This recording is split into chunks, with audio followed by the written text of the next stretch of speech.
Heute waren wir an einem Spot, den ich aus einem richtig Oldschool-Video kenne. Ich glaube, mein erstes Video, das ich von England gesehen habe.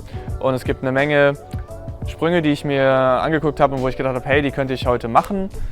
Sie haben allerdings einen Spot-Fan, das sind jetzt Stangen oben auf den Mauern. Und erst dachte ich mir so, das ist ganz schön doof, jetzt kann ich gar nicht die Sprünge machen, die ich machen wollte. Aber dann ist mir irgendwie wieder eingefallen, hey, im Parcours geht es darum, sich an seine Umgebung anzupassen. Und das war einfach nur eine weitere Challenge. Eigentlich war es gar nicht so schlimm, wie ich am Anfang dachte, und ich wurde einfach wieder an so ein Basisprinzip des Parcours erinnert, nämlich ja, passt dich an deine Umgebung an und nicht andersrum. Allein diese Architektur überall, das kannst du nicht vergleichen mit Deutschland.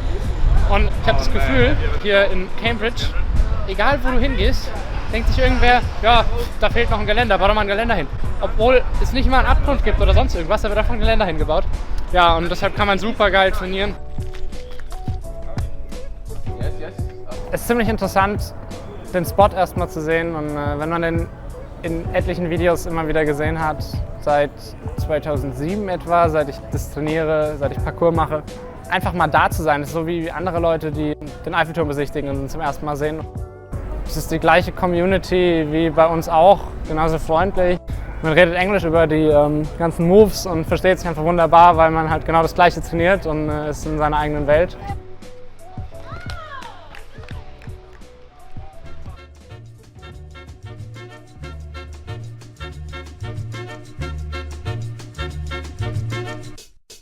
Yo, I flex fresh styles that mesh like textile. Up rock, you don't stop. Get up to get down. Sit down, listen. Start the transmission. Don't get caught slipping. You know it sounds terrific. Sisters, brothers, in-laws, and cousins. Stop all the fussing and start soul strutting.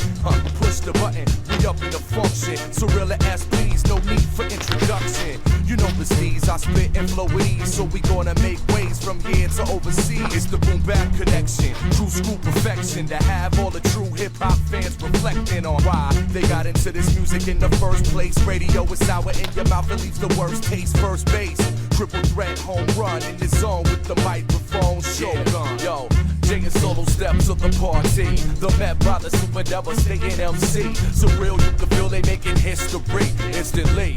You're in the place to be, and if it's something to step up, then he's bound to get served when the three combine.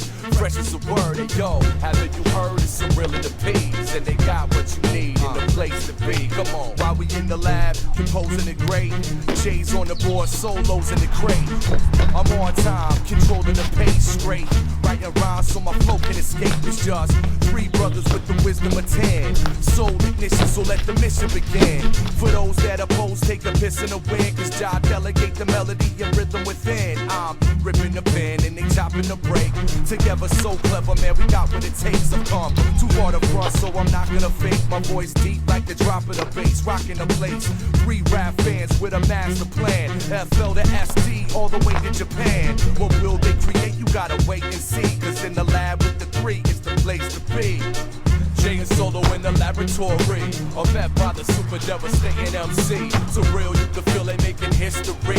Writing rhymes, banging beats in the place to be.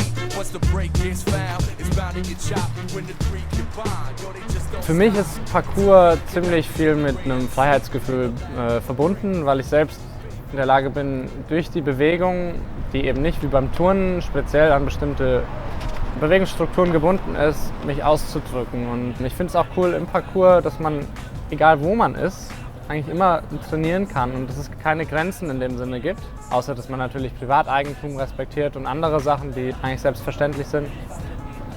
Durch die Tatsache, dass Parcours ja auch irgendwie noch nicht so bekannt ist, beziehungsweise früher nicht so bekannt war, gab es oft auch die Situation, dass Leute einen komisch angeguckt haben, wenn man irgendwo rumgesprungen ist, wo das halt nicht normal war. Und das führte auch so ein bisschen zu so einer fast Befreiung von sozialen Konventionen, weil man eben so viel Dinge durch seinen Sport macht, die nicht normal sind irgendwie für die Gesellschaft, dass man halt angefangen hat, generell zu hinterfragen, was die Gesellschaft so von einem will.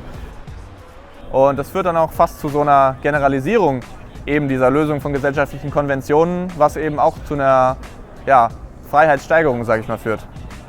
Wenn ich mich beim Parcours bewege, habe ich so ein Flow-Gefühl, wie es auch in vielen anderen Sportarten erlebt wird, wenn man eben eine gedankenfreie, flüssige Bewegung durchführt. Bei Parcours machen wir ja viele einzelne Runs und es ist einfach schön, immer wieder, wenn man merkt, es klappt, es läuft weiter, Man kommt von dem einen Ort zum anderen Ort und man macht die Bewegungen, die man machen will.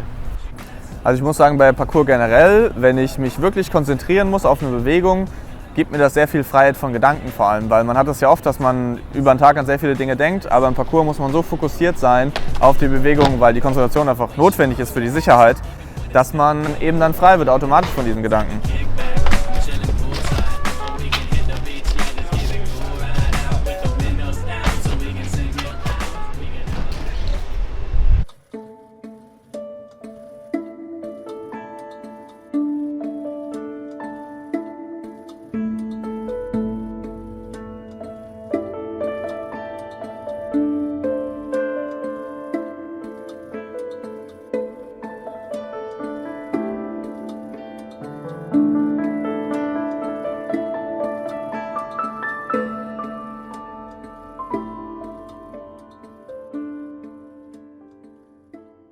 Im Parkour ist es oft durch die Videos mittlerweile auch, es ist leichter Parkour zu machen, aber es ist gleichzeitig ein großes Potenzial da, dass man Parkour falsch versteht und Leute, die neu anfangen, wollen ganz viel schnell besser werden und ja, das führt dann irgendwann dazu, dass sie schnell wieder aufgeben, weil sie merken, der Fortschritt ist eben nicht so schnell da.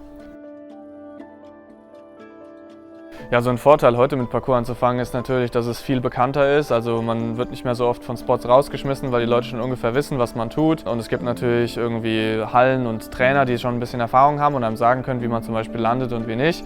Weil wir zum Beispiel früher hatten das ja nicht und haben einfach versucht, in den Videos das nachzumachen und haben dann vielleicht schlechte Landungen hingelegt oder nicht eine gute Technik gehabt und dadurch so kaputte Knie und sowas. Aber ja, es gibt auch Nachteile, finde ich, nämlich diese Videokultur, die es heute gibt, die viel mehr auf, ich sag mal, Hype und Adrenalin schon fast ausgelegt ist, die zeigt Kids eben, die heute anfangen, ein ziemlich verzerrtes Bild von Parkour, sodass sie vielleicht denken, dass richtig krasse Jumps der Standard wären. Und genau, das kann eben gefährlich sein, wenn die halt denken, das wäre der Standard und das müsste erreicht werden.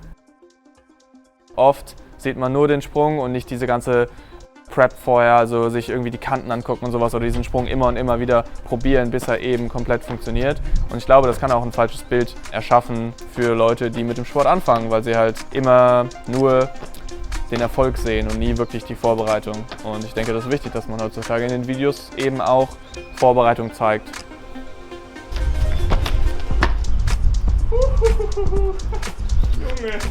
Das vermitteln auch eben Videos von Profis, weil die ganzen Sachen können, aber wie viel Zeit und Arbeit eigentlich drin steckt, das sieht man eigentlich gar nicht. Und Parkour wird nicht geschenkt. Man muss wirklich viel dafür trainieren und man muss viel Zeit reinstecken und man hat immer wieder Rückschritte auch. Und das macht es so ähnlich beim richtigen Leben. Diese Analogien, die da vorliegen, wenn man darüber nachdenkt, hilft Parkour einem irgendwie im Leben weiterzukommen, weil es einem sagt, hey, wenn das jetzt nicht geklappt hat, ist nicht schlimm, dann machst du es nochmal, dann machst du es nochmal und irgendwann wirst du in irgendwas besser.